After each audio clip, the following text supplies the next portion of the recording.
Alors ce sera sans doute un détail pour beaucoup de conducteurs. Cela passera même parfois inaperçu aux yeux de certains.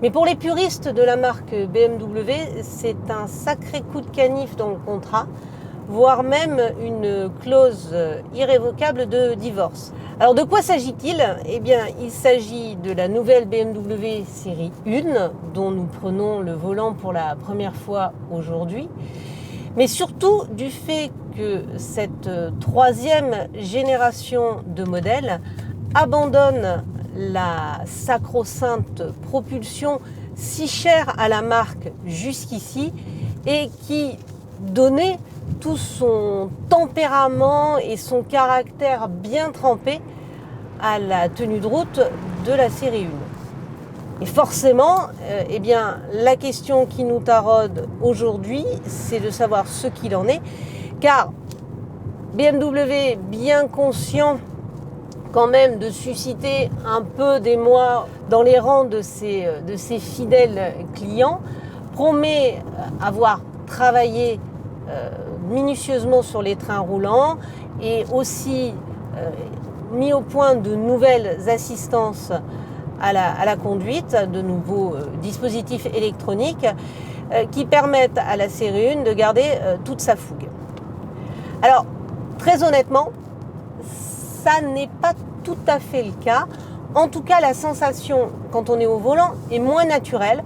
Mais nous n'allons pas faire un procès à BMW tout de suite, car la série 1 reste très très agréable à conduire. Alors c'est vrai, elle n'a plus ce grain de folie, dirons-nous.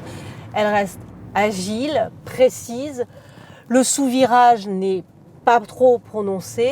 Sa direction ferme contribue aussi aux sensations de conduite et à cette impression de précision. Et l'arrière, aide même parfois l'avant à tourner. Il est quand même assez mobile. Et donc, cette voiture reste très très plaisante à conduire. Il faut voir aussi que dans le changement d'architecture, il y a des avantages, et notamment le fait de pouvoir agencer l'habitacle différemment et donc d'optimiser réellement l'habitabilité, alors que le gabarit de la série 1 n'évolue pas ou très peu, et pour autant, elle est réellement plus accueillante et plus spacieuse qu'avant. Les passagers arrière ont vraiment plus de place, le coffre est plus grand. Pour cette première prise en main, nous avons essayé une version 118D dotée du 4 cylindres diesel de 150 chevaux associé à la boîte auto à 8 rapports. Alors, ce moteur n'est clairement pas un grand sportif. Signalons au passage que la série 1 n'aura plus du tout le droit à un moteur 6 cylindres, y compris dans ses versions les plus sportives. Mais bon, pour en revenir à ce moteur diesel, il n'est peut-être pas très sportif, mais il est amplement suffisant au quotidien et surtout, il est très économique. BMW annonce une consommation moyenne inférieure à 5 litres.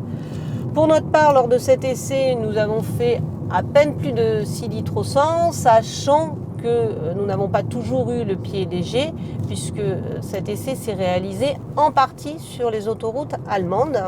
Ces bonnes dispositions permettent d'échapper totalement au malus écologique, et c'est tant mieux, parce que bien comme à son habitude, les prix avec BMW sont assez corsés. Alors certes, cette série 1 est accessible à partir de 27 150 € en version 116D avec une finition entrée de gamme.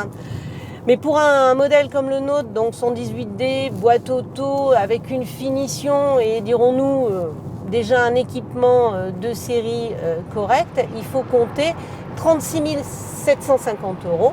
Et ça, c'est sans les options. Parce que, évidemment, vous vous doutez bien que la série 1 peut désormais recevoir toutes les aides à la conduite et tous les équipements dernier cri que l'on trouve sur le marché. Elle peut notamment disposer d'un ensemble multimédia très complet, assez intuitif, qui repose sur ce magnifique écran tactile. Elle dispose également, si on le souhaite, de toutes les aides à la conduite semi-autonomes. Elle est capable de se garer toute seule. Elle dispose d'un assistant personnel si vous le souhaitez. Enfin, bref, j'en passe.